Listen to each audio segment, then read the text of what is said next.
हरे कृष्णा दोस्तों, राधे राधे। दोस्तों, आज की इस वीडियो में मैं विश्वकर्मा भगवान की कथा लेकर आई हूँ। आप अगर मेरे इस चैनल पर नए हैं तो चैनल के लाइक और सब्सक्राइब अवश्य कर लेना, ताकि मैं जो भी भक्तिपूर्ण वीडियो अपलोड करूँ उसकी नोटिफिकेशन आपको तुरंत मिल जाए और आप मेरे चैनल का पूरा वीडियो का आनंद ले सकें। तो शुरू करते हैं आज की वीडियो। दोस्तों, विश्वकर्मा भगवान की जय। हिंदू मान्यता के अनुसार विश्वकर्मा जी ब्रह्मा जी के 7वें पुत्र थे। हिंदू धर्म में विश्वकर्मा को सृजन का देवता माना जाता है। कहा जाता है कि विश्वकर्मा दुनिया के सबसे पहले इंजीनियर और वास्तुकार थे। प्रतिवर्ष विश्वकर्मा जयंती 17 सितंबर को ही मनाया जाता है। पौराणिक कथाओं के अनुसार जब सृष्टि अपने प्रारंभ में थी तब भगवान विष्णु प्रकट हुए थे। वह छेद सागर में शेष नाग के शैया पर विराजमान थे। विष्णु जी के नाभि से कमल निकला। इसी कमल से 5 मुख ब्रह्मा जी प्रकट हुए। ब्रह्मा जी के पुत्र का नाम वासुदेव था। वासुदेव धर्म की व शास्तु नामक स्त्री के शेष जन्मे 7वें पुत्र थे। इनकी पत्नी का नाम अंगी ऋषि था। इन्हें से वासुदेव का पुत्र पैदा हुआ जिसका नाम ऋषि विश्वकर्मा था। मान्यता है कि अपने पिता वासुदेव की तरह ही ऋषि विश्वकर्मा भी वास्तुकला के आचार्य बने। भगवान विश्वकर्मा अपने पिता की तरह ही वास्तुकला के महान विद्वान और ज्ञात बने।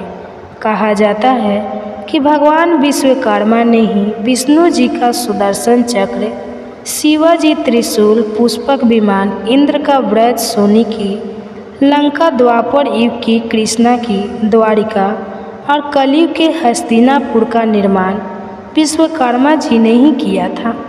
लंका के सोने के महल का निर्माण शिवाजी के लिए किया गया था। ऐसा कहा जाता है कि महल की पूजा करने आए रावण ने दक्षिणा में भगवान भोलेनाथ से वह सोने का महल मांग लिया था। इस तरह भगवान विश्वकर्मा पहले शिल्पकार थे जिन्होंने कई रचनाएं की। विश्वकर्मा ऐसे इंजीनियर थे जिन्होंने कारखाने में उपयोगी मशीनों और पूजा का निर्माण किया था और इसी कारण से उनकी जयंती पर सभी औद्योगिक फैक्ट्री, लोहे की दुकान, वहाँ शोरूम इत्यादि में इसकी पूजा बड़े धूमधाम से की जाती है। इस मौके पर मशीनों और वाहनों की साफ सफाई करके उसकी पूजा श्रद्धापूर्वक की जाती है। विश्वकर्मा पूजा का मंत्र ओम आधार शक्ति पे नमः, ओम कुमाय नमः, ओम अनंत नमः, पृथ्वी नमः। इस मंत्र का जप रुद्राक्ष की माला से करना उत्तम रहता है। विश्वकर्मा पूजा की विधि सर्वप्रथम सुबह स्नान करके साफ कपड़े पहने, फिर भगवान विश्वकर्मा की पूजा करें। पूजा में हल्दी, अक्षत, फूल, पान, लौंग, सुपारी, मिठाई, फल, दीप और अक्षत सूत्र शामिल करें। पूजा में घर में रखा लोहे का सामान और मशीनों को शामिल करें। वहाँ आदि को भी साफ करके इसकी पूजा की जाती है। पूजा करने वाले चीज़ों पर हल्दी और चावल लगाएं। इसके बाद पूजा में रखे कलश को हल्दी लगाकर रक्षा सूत्र बांध दें। इसके बाद पूजा करें और मंत्रों का उच्चारण करते रहें। पूजा खत्म होने के बाद लोगों में प्रसाद अवश्य बांटें। कहा जाता है कि इसकी पूजा करने से धन धान्य की और सुख समृद्धि घर में आती है। तो प्रेम से बोलिए विश्वकर्मा भगवान की जय। कमेंट में जय विश्वकर्मा अवश्य लिखें और चैनल को लाइक और सब्सक्राइब अवश्य कर लें। धन्यवाद। आज हम बात कर रहे हैं विश्वकर्मा पूजन विधि पर। आज आपको बहुत सरलतम से बताएंगे कि विश्वकर्मा पूजन करवाना कितना सरल है। यह प्रत्येक वर्ष 17 सितंबर को विश्वकर्मा जयंती मानी जाती है। इस दिन पूजन किया जाता है। विश्वकर्मा जी का जो है उनको देव शिल्पी कहा जाता है। देखिए, सबसे पहले तो आप विश्वकर्मा जी के बारे में थोड़ा सा जान लीजिए। विश्वकर्मा जी क्या क्या किए हैं, कैसे किए हैं, उससे क्या होगा। जब आप पूजन करवाने जाएंगे तो पहले थोड़ा सा समय देंगे, ठीक है। अब कोई भी पुस्तक पढ़ना है तो पुस्तक के बारे में थोड़ा सा पहले लिखा रहता है। इस प्रकार से जब आप पूजन करवाने बैठे तो थोड़ा सा विश्वकर्मा जी का जयकारा वगैरह लगा करके और फिर उनके बारे में कुछ बताए कि विश्वकर्मा जी जो है वो देव शिल्पी है, स्वर्गलोक का निर्माण किया और इंद्र के लिए अमरावती का निर्माण किया है। भगवान शंकर जी के लिए त्रिकुट पर्वत पर लंकापुरी का निर्माण किया था।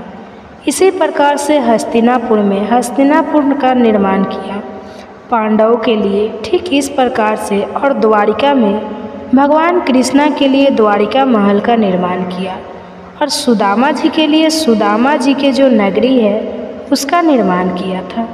इस प्रकार से आप विश्वकर्मा जी के बारे में पहले बताएं। जो लोग बड़े बड़े मैकेनिक होते हैं उनकी कृपा से होते हैं, ठीक। तो पहले आप उन्हें बारे में बताइए, उसके बाद फिर आप पूजन प्रारंभ करिए।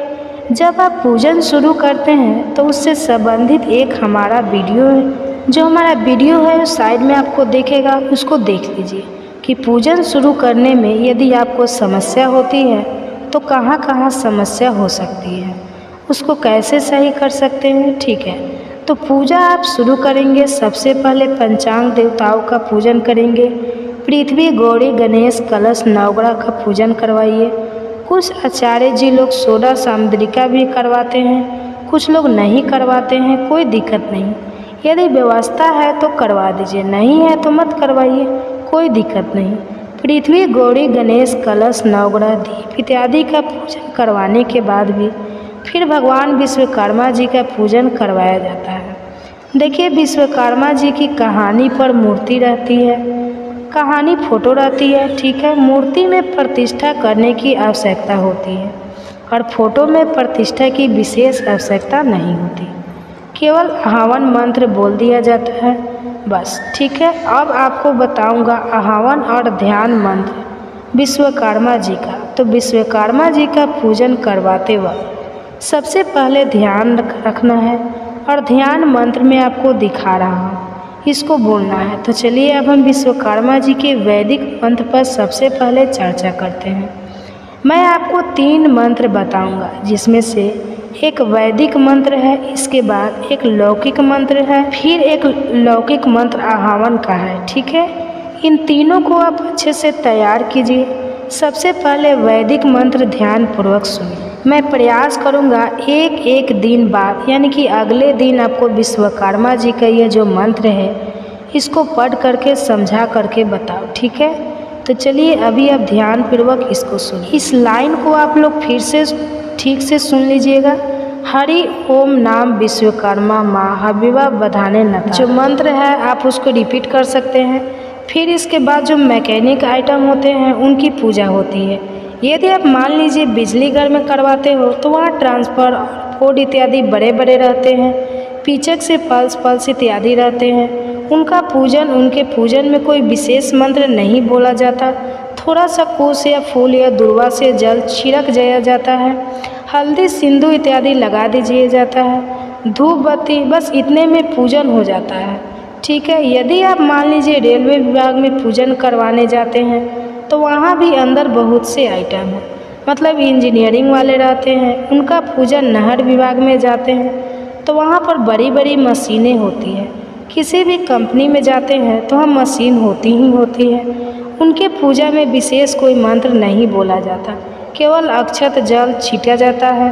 कहीं कहीं जैसे बिजली वाला में पावर हाउस में पूजन करवाता है तो वहाँ बिजली में थोड़ी ना जल छिड़ेंगे, जल वहाँ पर जल नहीं छिड़कते, फिर जल बाहर छिड़क देते हैं और हल्दी चंदन इत्यादि जहाँ लगाने की संभावना हो सके वहाँ लगा देना चाहिए, ठीक है। इतना सरल है विश्वकर्मा पूजा, तो बहुत ही है। तो उम्मीद करती हूँ कि इस वीडियो से आपको कुछ ना कुछ सीखने के लिए मिला होगा। यदि सीखने के लिए मिला हो तो आप हमारे चैनल को सब्सक्राइब कीजिए और वीडियो को लाइक कीजिए। धन्यवाद।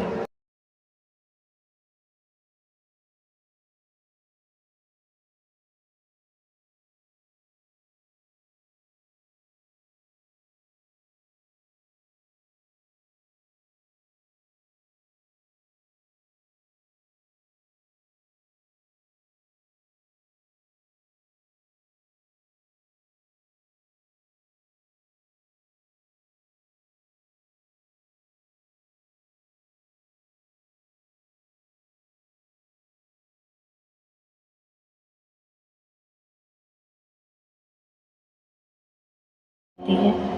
इसी दिन से 10 दिन के गणेश महोत्सव की भी शुरुआत हो जाती है। आज के दिन ही भक्त धूमधाम से गणपति बप्पा को अपने घर पर लाकर उनकी स्थापना करते हैं और अनंत चतुर्दशी के दिन उन्हें श्रद्धा भाव से विदाई भी देते हैं। ऐसी मान्यता है कि गणेश चतुर्थी के दिन जो भी भक्त सच्चे मन से गणेश भगवान की पूजा करते हैं, व्रत रखते हैं और व्रत की कथा को पढ़ते या सुनते हैं तो भगवान श्री गणेश उनके सभी विघ्नों का नाश करते हैं और उनकी सभी मनोकामना भी पूर्ण करते हैं। तो आज के शुभ अवसर पर आप सुनेंगे गणेश चतुर्थी के दिन सुने जाने वाली कुछ पवित्र पौराणिक कथाएं। तो दोस्तों, ऐसी मान्यता है कि पूरे साल भर में केवल भाद्रपद मास के शुक्ल पक्ष की चतुर्थी को में चंद्रमा के दर्शन नहीं करना चाहिए। अगर चंद्रमा के दर्शन हो भी जाते हैं तो ऐसा करने से कोई छोटा कलंक लग जाता है। अगर गलती से चंद्रमा के दर्शन हो जाए तो भी आज के दिन भगवान गणेश की पूजा करके आपको इस बारे में जुड़ी पुराण कथाएं जरूर सुनना चाहिए, जिससे सुनने मात्र से ही कलंक दोष नहीं लगता है। तो पौराणिक कथा के अनुसार हमें गणेश चतुर्थी के दिन चांद नहीं देखना चाहिए। इसकी कथा कुछ इस प्रकार है। प्रथम पूजनीय भगवान श्री गणेश अपने पिता की तरह मतलब कि भोलेनाथ की तरह जब वो अपने भक्तों पर प्रसन्न होते हैं तो उनके जीवन में खुशियों के नए रंग भर देते हैं। और अगर कहीं भगवान गणेश क्रोधित हो गए तो यह उसके जीवन को बेरंग भी कर देते हैं। ऐसे ही गणेश भगवान के भक्त थे जिन्हें गणपति भगवान के गुस्से का शिकार होना पड़ा था। पौराणिक कथाओं के अनुसार एक बार धन के देवता कुबेर भगवान शिव और माता पार्वती के पास अपने यहाँ भोजन करने के लिए आमंत्रित करने के लिए कैलाश पर्वत पर पहुँचे, लेकिन भगवान शिव कुबेर की मनसा को पहले ही समझ गए थे कि वह सिर्फ अपने धन संपत्ति का दिखावा करने के लिए उन्हें अपने महल में आमंत्रित कर रहे हैं। इसलिए भगवान शिव ने कुछ महत्वपूर्ण कार्य में उलझे होने का कारण बताते हुए उनके यहाँ जाने से मना कर दिया। तो जाहिर सी बात है कि माता पार्वती का वहाँ पर क्या काम। तो माता पार्वती जी ने भी उन्हें यह कहकर मना कर दिया कि अगर उनके पति देव नहीं जाएंगे तो वे भी नहीं जाएंगे। ऐसे में कुबेर दुखी हो गए और लगे भगवान शिव से प्रार्थना करने।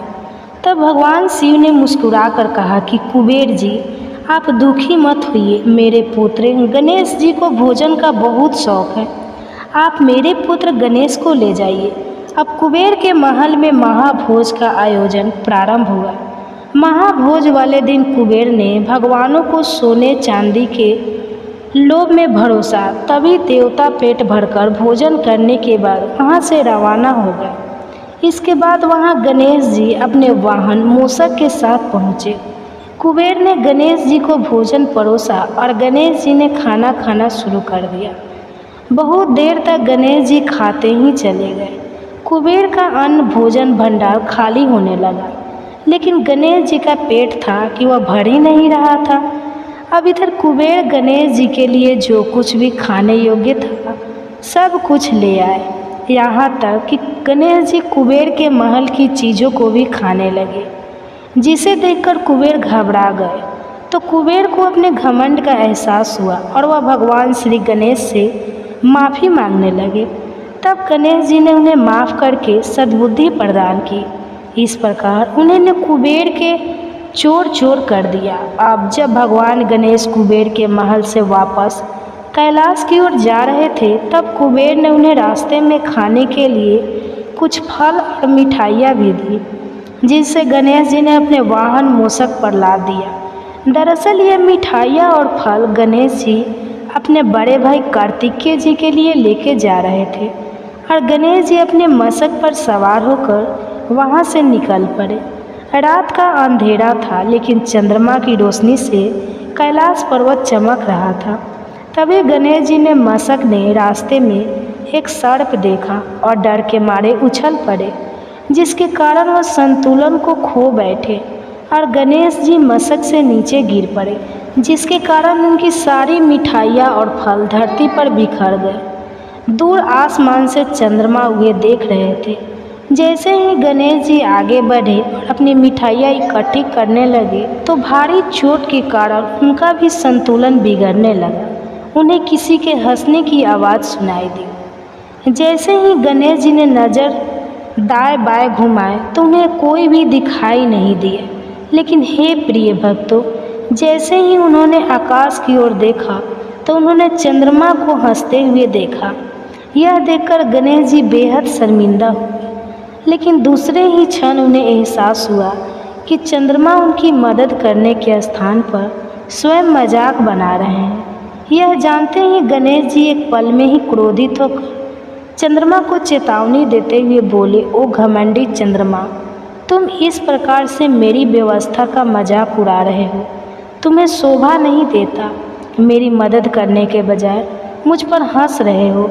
जाओ, मैं तुम्हें श्राप देती हूँ कि आज के दिन तुम इस विशाल गगन पर राज नहीं कर सकोगे। कोई तुम्हारी रोशनी को आज के बाद महसूस नहीं कर सकेगा और आज के बाद कोई भी तुम्हें देख भी नहीं सकेगा। अगर आज किसी ने तुम्हारी तरफ देखा तो उस पर झूठा कलंक लगेगा। तो दोस्तों, इसलिए चंद्र देवता को श्राप मिला कि गणेश चतुर्थी के दिन जो भी चंद्र दर्शन करेगा वह अनगिनत पापों का भागीदारी बन जाएगा। इसलिए गणेश चतुर्थी के दिन चंद्र के दर्शन वर्जित है। किंतु यदि कोई गलती से यह अपराध कर ले तो उसे गणेश जी को प्रसन्न करने हेतु भगवान के श्री नाम का हरे कृष्ण महामंत्र का जाप करना चाहिए। अब देखिए, जैसे ही चंद्रमा को यह श्राप मिला, चंद्रमा को अपनी भूल का एहसास हुआ। तब उन्होंने गणेश जी से हाथ जोड़कर क्षमा मांगी और कहा कि कृपा मुझे माफ़ कर दीजिए और मुझे इस श्राप से मुक्त कर दीजिए। अगर मैं अपनी इस रोशनी को संसार में नहीं फैला पाया तो मेरे तो होने ना होने का अर्थ ही खत्म हो जाएगा। तब चंद्रमा को यह लाचार और विवश देखकर गणेश जी का क्रोध कम होने लगा। फिर भी मुस्कुराए और उन्होंने चंद्रमा को क्षमा कर दिया और कहा कि अब चाह कर भी वह अपना श्राप तो वापस नहीं ले सकते, लेकिन इस श्राप के असर को कम करने के लिए मैं तुम्हें एक वरदान जरूर दे सकता हूँ। गणेश जी ने चंद्रमा से कहा कि ऐसा अवश्य होगा कि तुम अपनी रोशनी खो दोगे, लेकिन माह में केवल एक बार ही ऐसा होगा। इसके बाद तुम फिर से समय के साथ वापस अपने स्वरूप में बढ़ते जाओगे और फिर 15 दिनों के अंतराल में अपने संपूर्ण वेश में नजर आओगे। तो हे प्रिय भक्तों, ऐसा कहा जाता है कि गणेश जी का ये श्राप आज भी चंद्रमा को झेलना पड़ रहा है। इसी कारण चंद्रमा धीरे धीरे कम होती है और एक माह में फिर से अपने पूर्व आकार में आ जाता है, जिसे पूर्णमासी कहते हैं। तो हे भक्तों, शास्त्रों में गणेश जी की महानता की कई कथाएं प्रचलित हैं। गणेश जी की जन्म कथा आपने कई बार सुनी होगी। हम आपको कुछ ऐसी कथाएं सुनाते हैं जिसका वर्णन ब्रह्मा वैवर्त पुराण में दिया गया है, जो अधिकतर लोग नहीं जानते। ब्रह्मा वैवर्त पुराण के अनुसार शिव जी के बड़े पुत्र के रूप में कार्तिकेय जी का जन्म हुआ। कार्तिकेय जी का प्रकट पार्वती माता के गर्भ से नहीं, अपितु केवल शिव जी के तेज से हुआ था।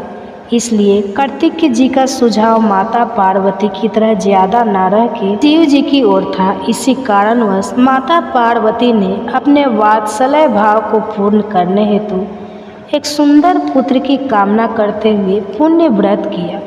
यह व्रत भगवान कृष्ण को प्रसन्न करने हेतु किया गया था। फिर कई वर्षों बाद भगवान श्री कृष्ण प्रसन्न हुए और माता पार्वती के सामने प्रकट हुए और कहा, मैं आपकी इस कठोर व्रत पालन से प्रसन्न हुआ, स्वेच्छा से कोई भी वरदान मांगिए। तब माता पार्वती ने कहा, हे प्रभु, मुझे ऐसे तो किसी भी चीज़ की अभिलाषा नहीं है, किंतु मुझे सिर्फ आपके समान पुत्र चाहिए जिससे मैं वात्सल्य भाव प्रकट कर सकूं। यह सुनकर भगवान अपने भक्त के प्रति बड़े भाव विभोर हो गए और उन्हें तो कहकर वरदान दे दिया। उसके बाद भगवान को समझ आया कि मैंने वरदान तो दे दिया, किंतु इस जगत में ना तो कोई मेरे तुल्य है और ना ही मुझसे ऊपर हो सकता है। इसका समाधान करते हुए भगवान ने स्वयं पुत्र रूप में माता पार्वती के यहाँ जन्म लेने का निश्चय किया और स्वयं गणेश रूप में प्रकट हो गए। तो हे प्रिय भक्त, आप सुनिए गणेश भगवान की दूसरी कथा। एक बार माता पार्वती स्नान करने के लिए जा रही थी। तब उन्होंने अपने शरीर के ओपटन से एक मूर्ति का निर्माण किया जिसमें उन्होंने प्राण प्रतिष्ठा की और वह एक बालक के रूप में जी उठा। माता पार्वती ने उसका नाम गणेश रख दिया। तब उन्होंने अपने पुत्र गणेश को आज्ञा दिया कि पुत्र, जब तक मैं स्नान करके वापस ना लौटूं तब तक किसी को भी अंदर मत आने देना। गणेश जी अपनी माँ की आज्ञा का पालन करते हुए दरवाजे के बाहर खड़े होकर पहरा देने लगे। ठीक उसी समय भगवान शिव माँ पार्वती से मिलने पहुँचे, लेकिन गणेश जी को माता की आज्ञा का पालन कर रहे थे और माँ के सच्चे भक्त थे। उन्होंने शिव जी को अंदर जाने से रोक दिया। पहले तो भगवान शिव ने उस बालक को प्यार से समझाया, लेकिन जब वह नहीं माना तब भगवान शिव ने क्रोधित होकर त्रिशूल से बालक गणेश की गर्दन धड़ से अलग कर दी। इधर पार्वती जी ने बाहर से आ रही थी आवाज़ सुनी तो भागते हुए स्नान घर से बाहर आई। बाहर आकर देखा उनके पुत्र गणेश की 2 गर्दन कटी हुई है। यह देखकर वह घबरा गई और विलाप करने लगी और तब भगवान शिव को माता पार्वती ने बताया कि यह उनका अपना पुत्र है। भगवान शिव को जब पता चला तो उन्हें बड़ा पश्चाताप हुआ। माता पार्वती भगवान शिव से अपने बेटे के प्राण वापस लाने की विनती करने लगी। तब भगवान शिव ने माता पार्वती की बात मानते हुए बालक गणेश को जीवन दान तो दे दिया, लेकिन गणेश जी की गर्दन की जगह एक हाथी के बच्चे का सर लगाना पड़ा। तो हे प्रिय भक्तों, उसी दिन से सभी महिलाएं अपने बच्चों की रक्षा के लिए गणेश चतुर्थी का व्रत रखती हैं और उसी दिन के बाद से भगवान गणेश का नाम गजानन भी पड़ गया। तो जय श्री गणेश। तो यह थी आज की कथाएं। उम्मीद करती हूँ आपको यह कथाएं पसंद आई होगी और अगर पसंद आई हो तो कमेंट बॉक्स में जय श्री गणेश जरूर लिखिए। तो मिलते हैं अगली कथा के साथ, तब तक के लिए जय श्री गणेश। गणेश भगवान आप सभी के कष्टों को दूर करें। नहीं करना तो वीडियो को अंत तक जरूर देखें। सनातन धर्म में चंद्र ग्रहण का विशेष महत्व है। यह खगोलीय घटना पूर्णिमा तिथि पर होती है। चंद्र ग्रहण के दौरान पृथ्वी पर राहु का प्रभाव बढ़ जाता है, अतः शास्त्रों में ग्रहण के दौरान शुभ कार्यों या पूजा करने की मनाही है। इस काल में पूजा पाठ नहीं होता और मंदिरों के द्वार भी बंद रहते हैं, इसलिए इस काल को सूतक काल कहा जाता है, यानी ऐसा काल जिसमें कोई शुभ काम नहीं किया जा सकता है और अगर कोई शुभ काम करे तो उसे भारी हानि होती है। साल 2024 का दूसरा चंद्र ग्रहण 18 सितंबर 2024 को लगने वाला चंद्र ग्रहण 18 सितंबर को भारतीय समय के अनुसार सुबह 6:01 पर शुरू होगा। वही यह चंद्र ग्रहण सुबह 10:01 पर समाप्त हो जाएगा। भारत में यह चंद्र ग्रहण नहीं दिखाई देगा, इसलिए इसे आंशिक चंद्र ग्रहण भी कहा गया है। इसलिए सूतक के नियमों का भी कठोरता से पालन करने की आवश्यकता नहीं है। भारत में चंद्रोदय यानी चांद निकलने का समय संध्या काल 6:03 पर होगा, अतः भारत में चंद्र ग्रहण का प्रभाव नहीं रहेगा। हालांकि चंद्र ग्रहण के दौरान शास्त्रों के द्वारा निर्धारित नियमों का पालन आप अवश्य करें। साथ ही महामृत्युंजय जाप मंत्र का जाप भी करें। महामृत्युंजय मंत्र के जाप से राहु के अशुभ प्रभाव से मुक्ति मिलती है। ग्रहण के पूर्व के समय को सूतक कहा जाता है। चंद्र ग्रहण का सूतक 9 घंटे पहले शुरू होता है, वही सूर्य ग्रहण का सूतक 12 घंटे पहले शुरू होता है। सूतक से लेकर ग्रहण तक खान पान भी नहीं किया जाता। इस समय में सिर्फ बच्चे, वृद्ध एवं बीमार लोगों को ही खाने और पीने की अनुमति होती है। वही सामान्य जन को सूतक और ग्रहण के दौरान तामसिक भोजन और तामसिक प्रवृत्ति जैसे प्रेम संबंध बनाने आदि से दूरी बनाए और भगवान के पवित्र नामों का जाप करना चाहिए, क्योंकि श्री हरि विष्णु के नाम जाप पर कोई ग्रहण या सूतक का नियम लागू नहीं होता। यह आप कभी भी कर सकते हैं। 18 सितंबर 2024 को लगने वाला यह चंद्र ग्रहण यूरोप, एशिया के ज़्यादातर हिस्सों, अफ्रीका, उत्तरी अमेरिका, दक्षिणी अमेरिका, अटलांटिक, हिंद महासागर, अंटार्कटिक के सीमित क्षेत्रों में दिखाई देगा। यह ग्रहण भारत में नहीं दिखेगा, लेकिन मुंबई समेत कुछ पश्चिमी शहरों में यह ग्रहण नजर आ सकता है, हालांकि इसकी बेहद कम संभावना है। इसके बाद चंद्रमा क्षितिज के नीचे चला जाएगा, जिसकी वजह से यह भारत में नजर आना बंद हो जाएगा। यह चंद्र ग्रहण प्रीत पक्ष में लग रहा है, तो इसे और विशेष बनाता है। तो आइए अब जानते हैं कि चंद्र ग्रहण के समय आपको कौन से उपाय अवश्य करना चाहिए। ग्रहण के दौरान चारों तरफ नकारात्मकता अधिक फैल जाती है, जिसका असर ग्रहण प्रभावित क्षेत्रों में लग रहे लोगों के जीवन पर भी पड़ता है। इसलिए सूतक लगने पर घर में सभी पानी के बर्तनों में दूध और दही में कुश या तुलसी की पत्ती या धूप धोकर डालनी चाहिए। ग्रहण समाप्त होने के बाद धूप को निकाल देना चाहिए।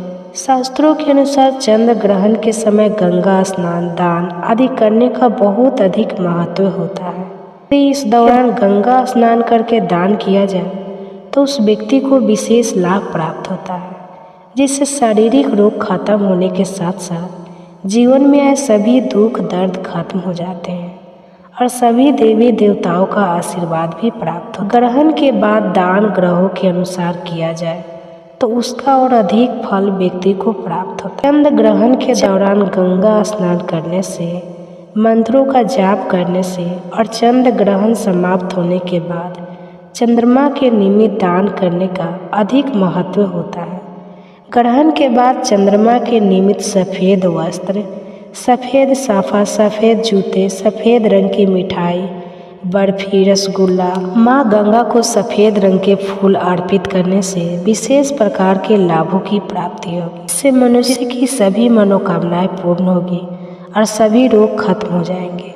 आइए अब जानते हैं कि चंद्र ग्रहण लगने के पीछे का पौराणिक महत्व क्या है इसका रहस्य। पौराणिक कथा के अनुसार जब देवताओं और असुरों के द्वारा समुद्र मंथन चल रहा था, तो उस समय मंथन में से अमृत का कलश निकला, जिसकी वजह से देवताओं और राक्षसों में भयंकर विवाद हो गया।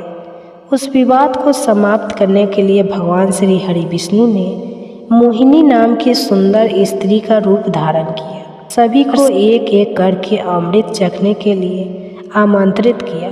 सभी ने उनका प्रभाव स्वीकार कर लिया, देवताओं ने भी और असुरों ने भी। सबसे पहले देवताओं को अमृत का भोग लगाया गया।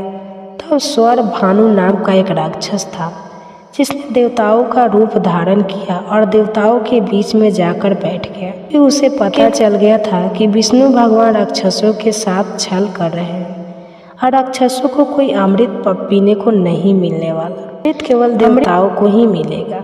साथ ही उसे मोहिनी के हाथों अमृत पीने की जल्दी भी थी। इसलिए वह असुरों की कतार में बैठकर असुरों की बारी आने तक की प्रतीक्षा नहीं कर सका। जब सूर्य और चंद्रमा देवताओं को राक्षस स्वर भानु का यह रहस्य पता चला, तो उन्होंने मोहिनी रूप में मौजूद भगवान विष्णु को उसकी पूरी सच्चाई बता दी। तब भगवान विष्णु ने क्रोधित होकर सुदर्शन चक्र से उसका शीश विलग कर दिया, लेकिन तब तक उस राक्षस ने अमृत की 2-3 बूंदें पी ली थी, तो उसका अंत नहीं हुआ। तब उसके शीश को राहु ग्रह और धड़ को केतु ग्रह के नाम से जाना जाने लगा। राहु और केतु कभी कभी सूर्य और चंद्रमा को निगल जाते हैं और सूर्य ग्रहण का चंद्र ग्रहण का कारण बनते हैं, क्योंकि सूर्य और चंद्रमा देवताओं ने ही उस असुर के रहस्य को विष्णु भगवान जी को बताया था, जो इस असुर स्वर भानु के अंत का कारण बना था। इसलिए राहु और केतु सूर्य और चंद्र देव को तभी से अपना शत्रु मानने लगे और हर वर्ष उन्हें लगने राहु और केतु आज भी आते हैं। यह थी चंद्र ग्रहण और सूर्य ग्रहण की संक्षिप्त कथा। लेकिन चंद्र ग्रहण के दिन चंद्र ग्रहण की संपूर्ण कथा भी अवश्य पढ़ी या सुनी जानी चाहिए।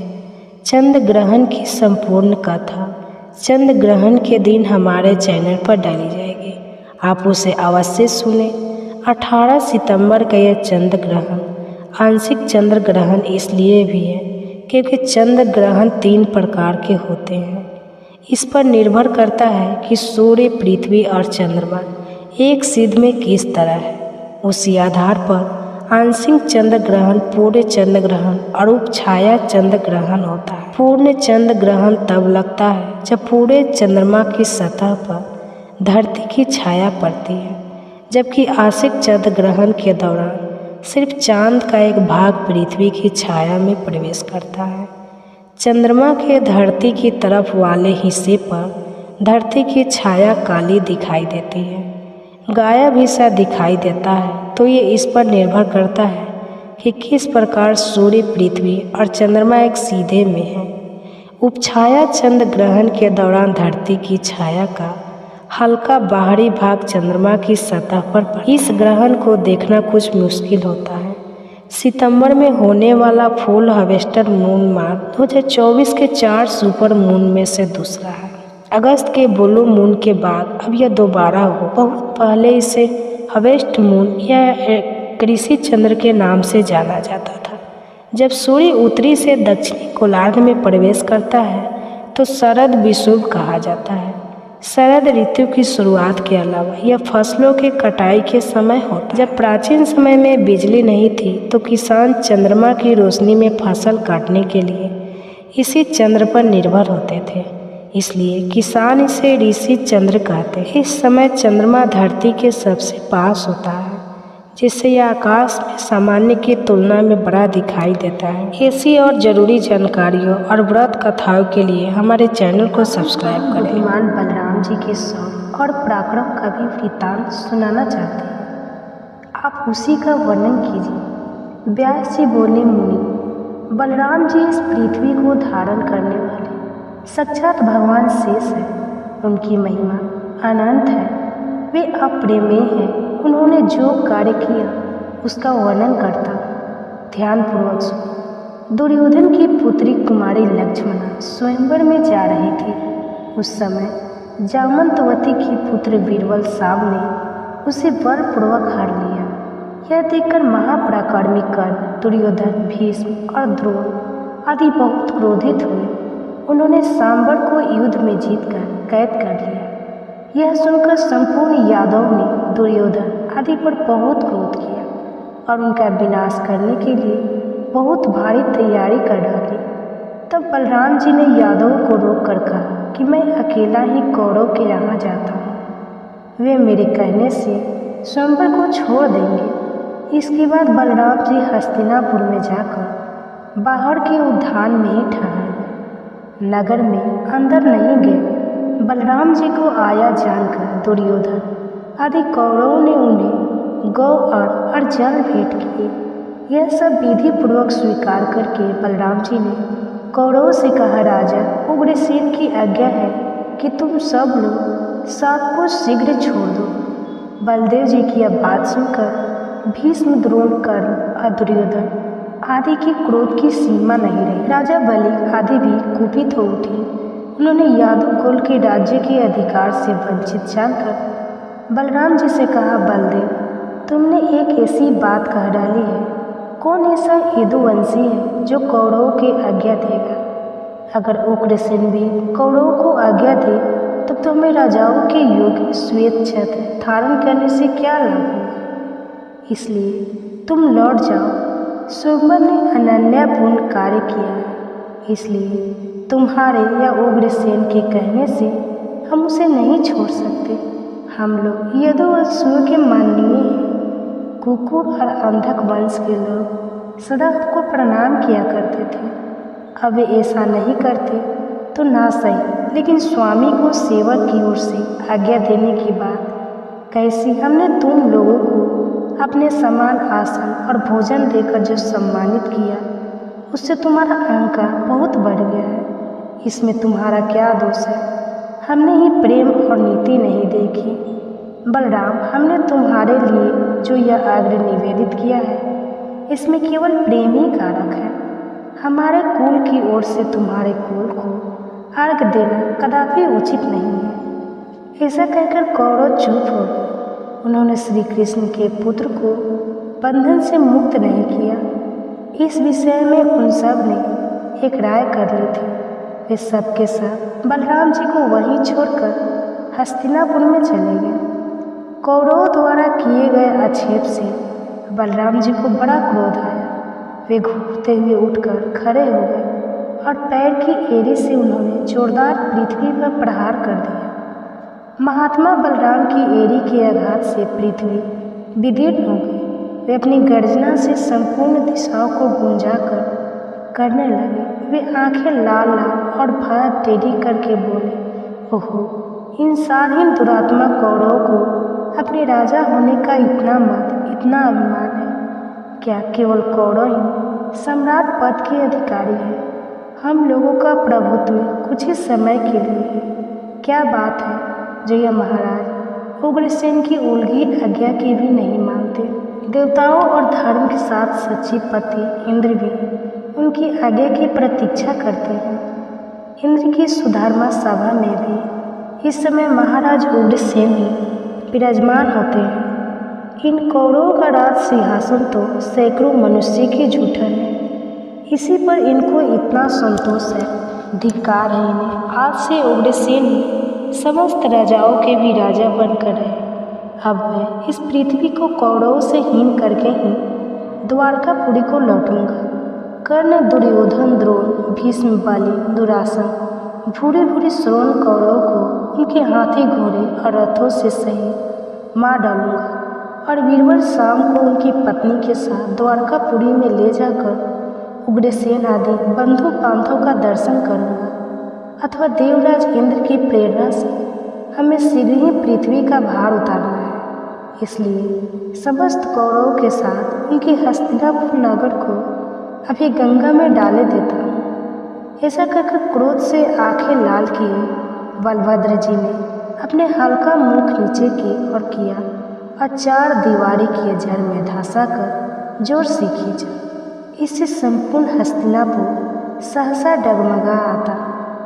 यह सब देखकर समस्त कौरव व्याकुल होकर हाहाकार करने लगे और बलराम जी के पास आकर बोले, महाबाहु राम, बलराम क्षमा कीजिए, क्षमा कीजिए मूसला, युद्ध अपना क्रोध शांत कीजिए और हम पर प्रसन्न होइए।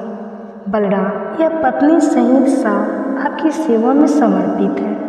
हम आपका प्रभाव नहीं जानते थे, इसी से हम लोगों के द्वारा आपका अपराध हुआ है। आप कृपया उसे क्षमा कर दीजिए। ऐसा कहकर कौरवों ने पत्नी सहित सहसा को बलभद्र जी के सामने उपस्थित कर दिया। भीष्म, द्रोण, कृपाचार्य आदि बलराम जी को प्रणाम करके प्रवचन करने लगे।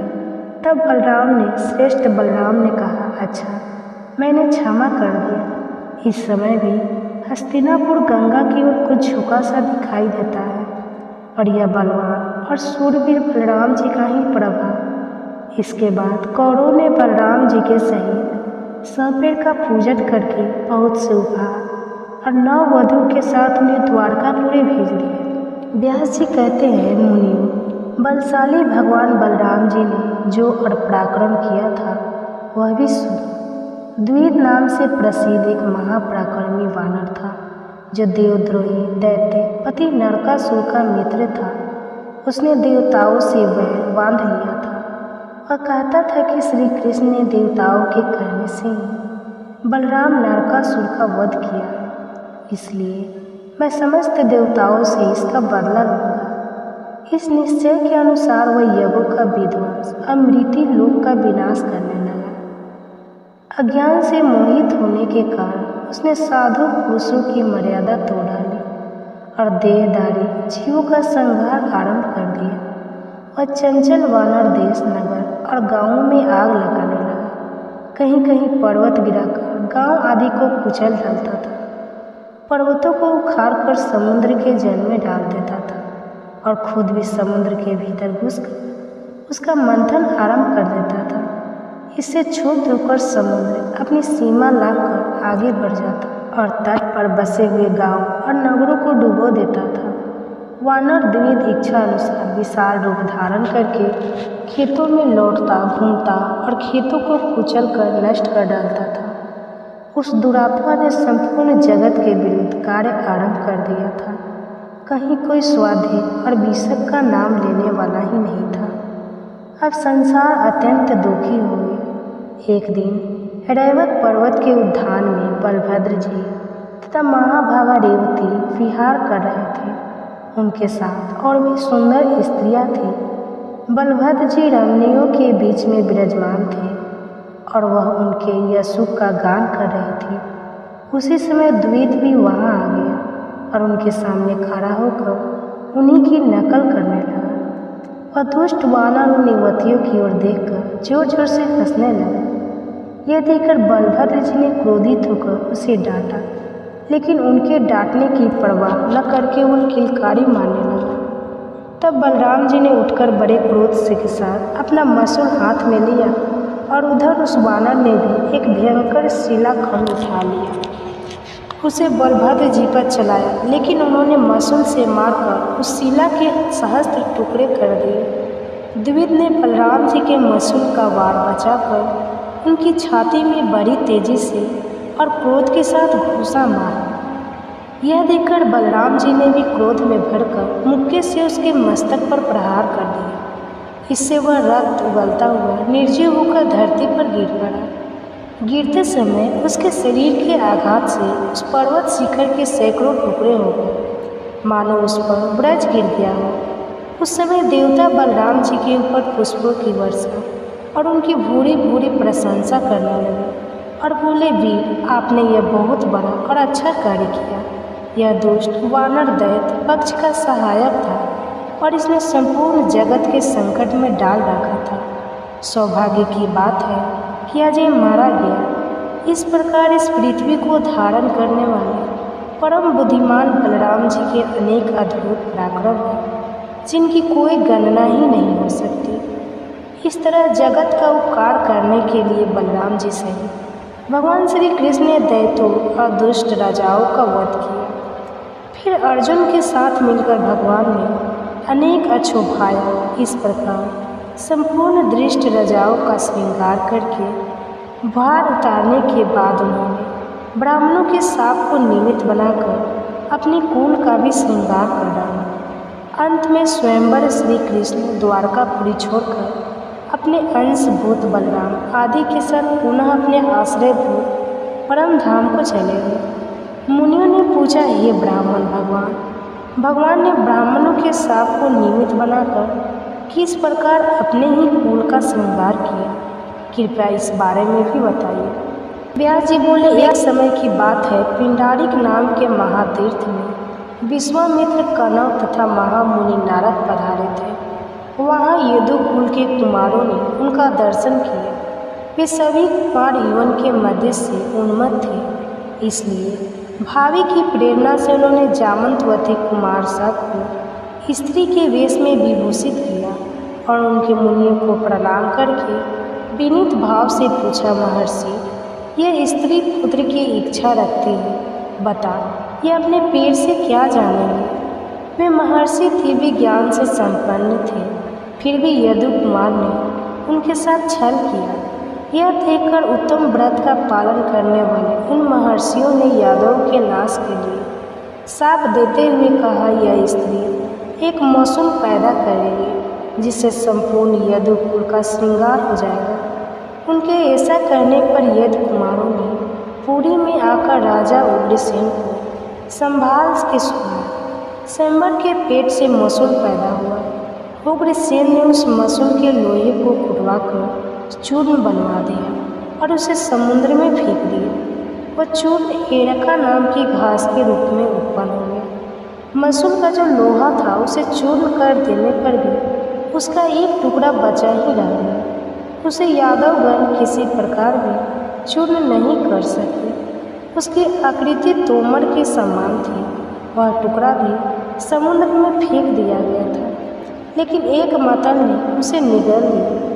उस मत्स्य को मछे पलों ने जाल बिछाकर पकड़ लिया। जब उसका पेट चिरा गया तब वो लोहा निकला और उसे जरा नामक व्याध ले गया। भगवान श्री कृष्ण इन सभी बातों को अच्छी तरह जानते थे, तो भी उन्होंने विधाता के विधान को बदलना नहीं चाहा। इसी बीच में देवताओं ने भगवान श्री कृष्ण के पास अपना दूत भेजा। उसने एकांत में भगवान को प्रणाम करके कहा, भगवान, वसु, अश्विनी कुमार, मरुद्गण, आदित्य, रुद्र तथा साध्य सर्व देवताओं के साथ इंद्र ने मुझे दूत बनाकर भेजा है।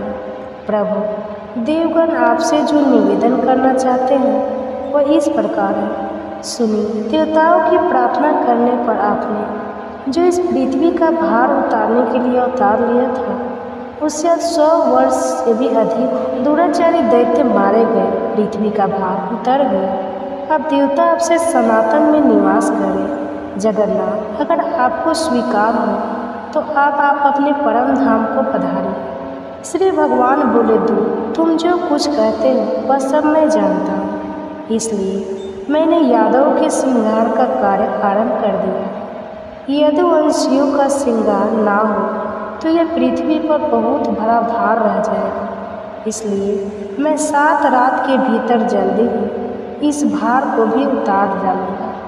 जिस प्रकार मैंने द्वारकापुरी बसाने के लिए समुद्र से भूमि लौटा भी दूंगा और यादव का श्रृंगार करके अपने परम धाम को जाऊंगा। देवराज इंद्र तथा देवताओं को यह मानना चाहिए कि मैं बलराम जी के साथ अपने धाम में ही आऊँगा। इस पृथ्वी के भार रूप जो जरासंध आदि राजा थे वे मारे गए, फिर भी इन यदुवंशियों का भार उनसे भी बढ़कर है।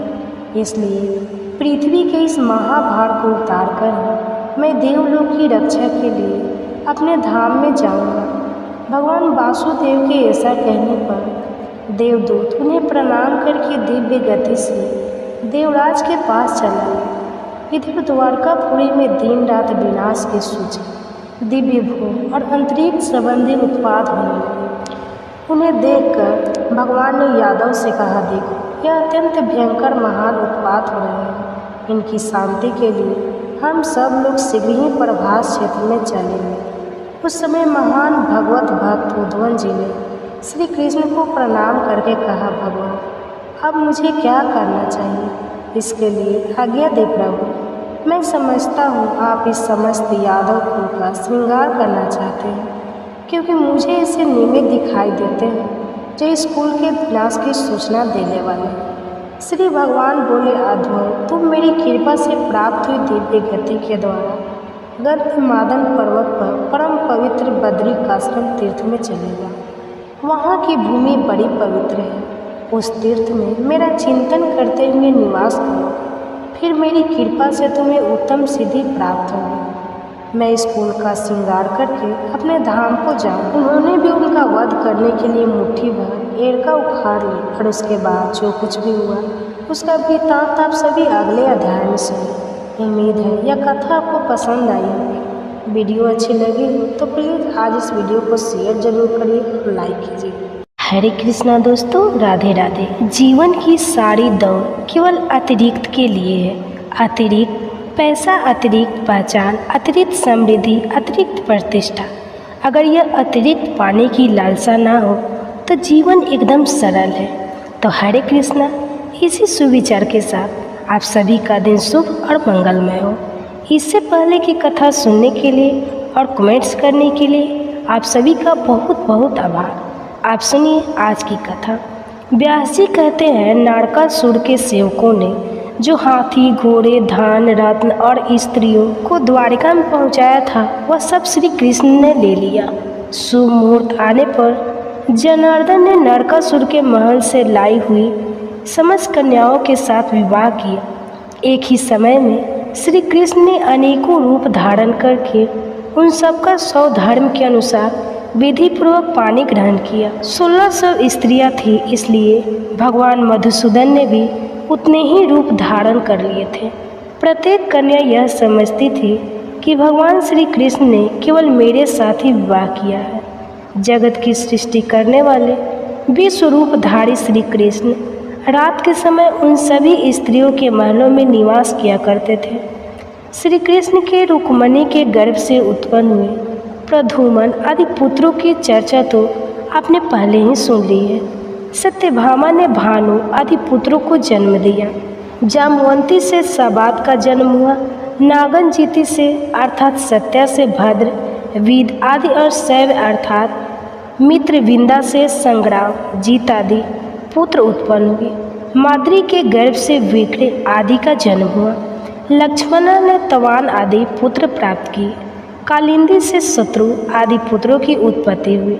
इसी प्रकार भगवान की अन्य पत्नियों के गर्भ से जो पुत्र उत्पन्न हुए थे उन सब की संख्या 8800 के लगभग थी। रुक्मिणी नंदन प्रद्युम्न श्री कृष्ण के समस्त पुत्रों में श्रेष्ठ थे। प्रद्युम्न से अनिरुद्ध और अनिरुद्ध से व्रज का जन्म हुआ। अनिरुद्ध संग्राम में कभी रुकते ही नहीं थे। वे बहुत बलवान थे। उन्होंने बलि की पौत्री और वानासुर की पुत्री उषा के साथ विवाह किया था। उस विवाह में भगवान श्री कृष्ण तथा शंकर जी में बड़ा भयंकर युद्ध हुआ था। उस समय श्री कृष्ण ने चक्र से वानासुर की सहस्त्र भुजाएं काट डाली थी। मुनियों ने पूछा, हे ब्राह्मण, उषा के लिए महादेव जी और श्री कृष्ण में युद्ध क्यों हुआ और श्री कृष्ण ने वानासुर की भुजाओं को क्यों काट डाला? महाभाग्य, संपूर्ण वृत्तांत आप हमें बताइए। इस सुंदर कथा को सुनने के लिए हमें बड़ा कौतूहल हो रहा है।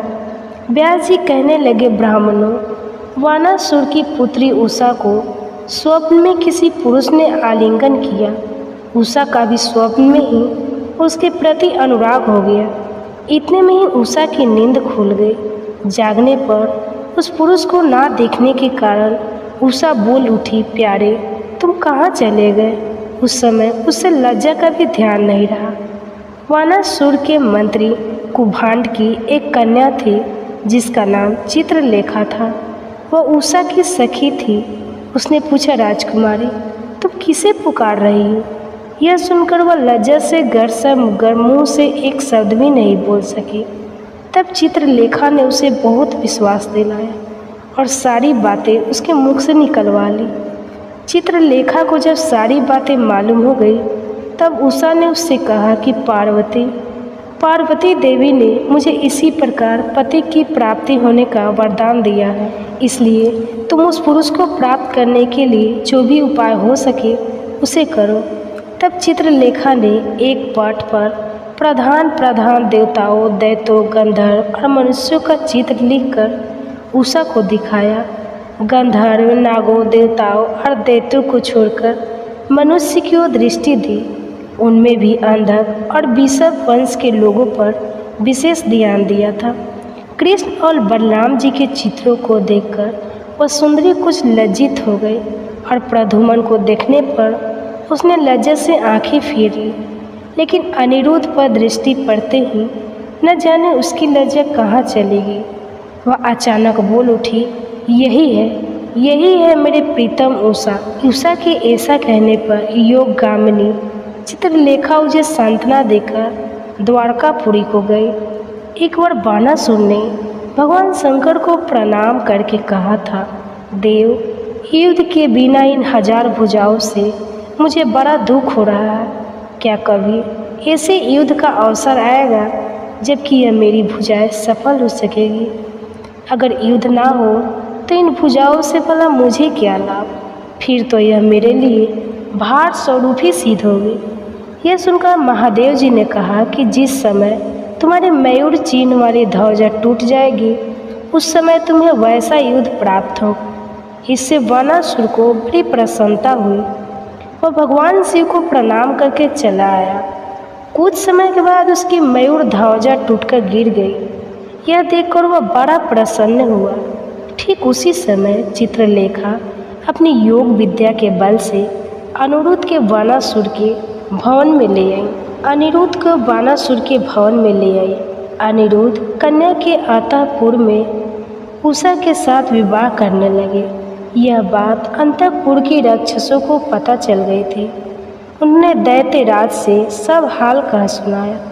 फिर वानासुर ने अपने सेवकों को अनिरुद्ध से युद्ध करने की आज्ञा दी, लेकिन शत्रु वीरों का दमन करने वाले अनिरुद्ध ने लोहे पर परिघ लेकर उन सबको मार डाला। सेवकों के मारे जाने पर वानासुर खुद ही रथ पर आरूढ़ होकर अनिरुद्ध का वध करने को तत्पर हुआ।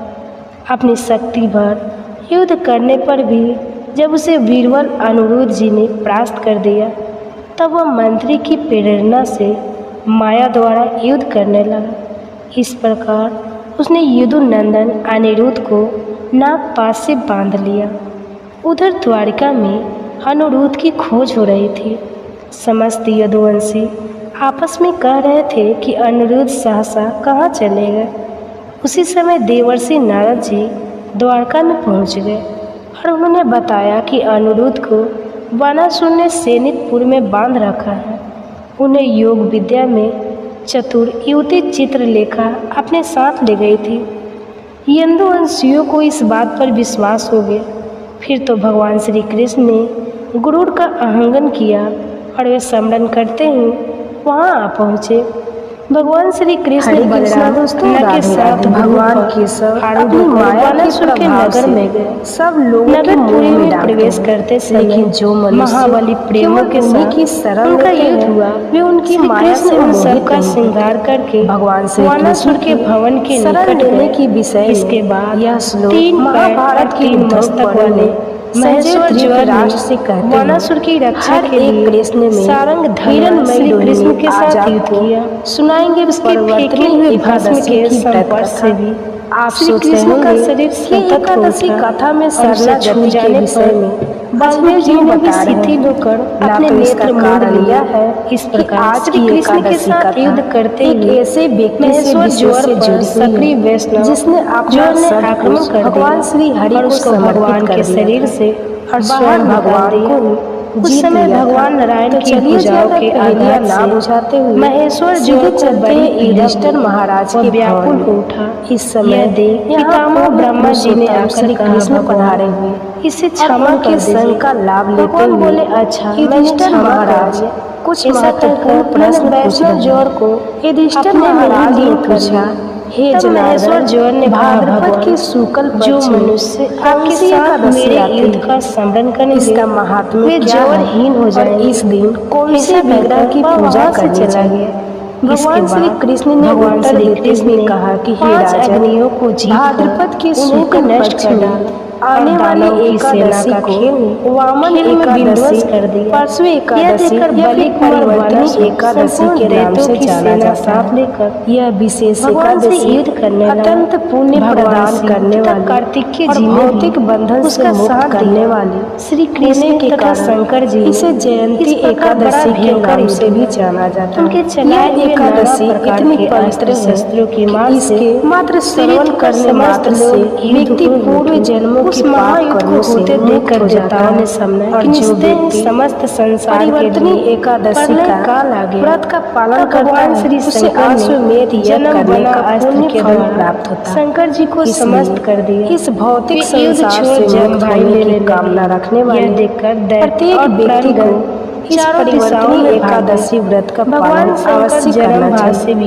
युधिष्ठिर महाराज की जिज्ञासा को शांत करते हुए उस समय भगवान श्री कृष्ण आगे सब कुछ करने वाले श्री कृष्ण एकादशी का पालन करने हेतु व्यक्ति को कार्तिक जी की विशेष आराधना कर दिया। ऐसा करने से ब्रह्मा ने भी अपने अस्त्र शस्त्र से तीनों की पूजा कर लेता है और श्री कृष्ण के बाद निसंदेह की शक्ति नष्ट हरि के धाम को प्राप्त कर युद्ध से भाग गए। इस वही दिन जब महादेव जी जमाई लेने लगे योग निद्रा में नष्ट करते हुए कार्तिक जी प्राप्त हो गए। करवट बदलते अर्थात रुद्र जी के गणों का वामन एकादशी का महत्व श्री कृष्ण दर्शाने के बलराम जी के भगवान श्री युद्ध करने के लिए एकादशी की कथा कहना आरूढ़ होकर बानासुर वहाँ जन्म असल कुल में हुआ नंदीश्वर सारथी बनकर उसके घोड़े के बंगडोर संभाले हुए और गायों का सम्मान करता बल भगवान की स्तुति करते हुए अनेकों बाण से बानासुर की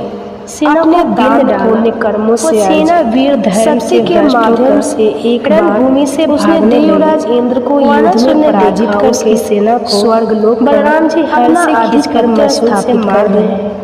परिणाम ये आया कि सभी देवता उसे अपने बाणों का निशाना बनाते की तब उसका श्री कृष्ण के साथ भगवान नारायण के पास युद्ध छिड़ गया और उनसे प्रार्थना दोनों एक दूसरे पर कवच को विच्छेद डालने वाले देवताओं की प्रार्थना से प्रसन्न होकर भगवान श्री कृष्ण ने बाणासुर के चलाए हुए रूप में प्रकट होने का सहायकों से छीन बीन कर डाला। भगवान श्री बाणासुर ने श्री कृष्ण को यानी वामन श्री कृष्ण ने बाणासुर को घायल कर दिया। कश्यप ऋषि दोनों एक दूसरे को जीतने की इच्छा से और बाली महाराज शस्त्र की बचा कर रहे थे। जब संपूर्ण अस्त्र शस्त्र छीन भिन्न हो महाराज से ब्राह्मण श्री कृष्ण ने भिक्षा की याचना मारने का निश्चय वामन देव की प्रार्थना सैकड़ों सूर्य के समान तेजस्वी बाली महाराज ने चक्र हाथ में वामन देव को भिक्षा देने का संकल्प करके चला दिया और सबकी शत्रु की भुजाओं को काट डालना वामन देव ने श्री कृष्ण के द्वारा प्रेरित चक्र भूमि क्रमशः दान असुर की भुजाओं को वामन देव भूमि जब वानासुर की भुजाओं का जंगल कट गया तब भगवान श्री कृष्ण ने उसका नाश करने के लिए चक्र हाथ में लोग सभी सुदर्शन चक्र को छुड़ाना ही चाहते थे कि भगवान शंकर को उनका मनोभाव को आच्छादित कर तुरंत कूदकर भगवान के सामने आए। सभी उन्होंने देखा कि भुजाओं को कट जाने से वानासुर के शरीर से रक्त की धारा की स्तुति करने शांति पूर्वक भगवान की स्तुति करते हुए बाली महाराज से पूछा, जगन्नाथ मैं आपको जानता अपने दो पुरुषोत्तम परमेश्वर समस्त ब्रह्मांड और आदि अंत से रहित अब मैं पर ब्रह्मा तीसरे आप जो देवता पशु कैसे प्राप्त मनुष्यों के भगवान की बात सुनकर धारण करते हैं अत्यंत विनम्रता अपना सर आगे की चेष्टा दैत्यों का वध करने की होती है। अपना तीसरा पक्ष उनके मस्तक पर रखे मैंने वानासुर को अभय दे रखा है। इस प्रकार बाली महाराज के मस्तक पर असत्य नहीं करने चाहिए। उन्हें मेरा आश्रय पाने से बाली महाराज बढ़ गया वास्तव में गति देकर वादी नहीं है। मैंने इसे वरदान दिया सदा वाली महाराज के मैं ही इसके लिए आपसे क्षमा चाहता और उनके पक्ष वाली महाराज के ऐसा परिवर्तनी एकादशी श्री कृष्ण का अपने महल में वामन देव के विग्रह वानासुर के प्रति उनके मन में अगले दिन अब कोई भी क्रोध नहीं रह गया। वामन देव का उन्होंने शिव जी से कहा है यानी वामन द्वारसी आपने इसे वर दे रखा है इसे वानासुर जीवित के नाम से भी जाना जाता है। गौरव रखने के लिए हमने एकादशी चतुर्मास के विशेष हरे कृष्णा दोस्तों, राधे राधे। दोस्तों आज मैं आप सभी के समक्ष भाद्रपद मास की शुक्ल पक्ष की अनंत चतुर्दशी की कथा प्रस्तुत कर रहे हैं। सबसे पहले आप सभी को अनंत चतुर्दशी के पावन पर्व की हार्दिक शुभकामनाएं। भाद्रपद शुक्ल पक्ष की चतुर्थी को अनंत चतुर्दशी के नाम से जाना जाता है। इस दिन श्री हरि विष्णु जी के स्वरूप की पूजा की जाती है। यदि कोई व्यक्ति इस व्रत को लगातार 14 वर्ष तक नियम पूर्वक करता है तो उसे विष्णु लोक की प्राप्ति होती है। भगवान नारायण के समान अनंत देव भगवान विष्णु का एक नाम, इसी कारण इस दिन सत्यनारायण भगवान का व्रत और कथा का आयोजन किया जाता है। अनंत चतुर्दशी के दिन गणपति विसर्जन का धार्मिक समारोह होता है, जो कि लगातार 10 दिन गणेश उत्सव के समापन जन्म दिवस होता है। इस दिन भगवान गणपति की प्रतिमा को बहते हुए जल वाली नदी, तालाब या समुद्र में विसर्जन किया जाता है। यह प्रतिमा होती है जिससे व्यक्ति गणेश चतुर्थी के दिन अपने घरों में स्थापित करते हैं। तो आइए अब शुरू करते हैं अनंत गुना फल प्रदान करने वाली अनंत चतुर्दशी की कथा को। प्राचीन काल में गंगा के तट पर धर्मराज युधिष्ठिर ने जरा कुमार नियुक्त राजसूय यज्ञ का आयोजन किया।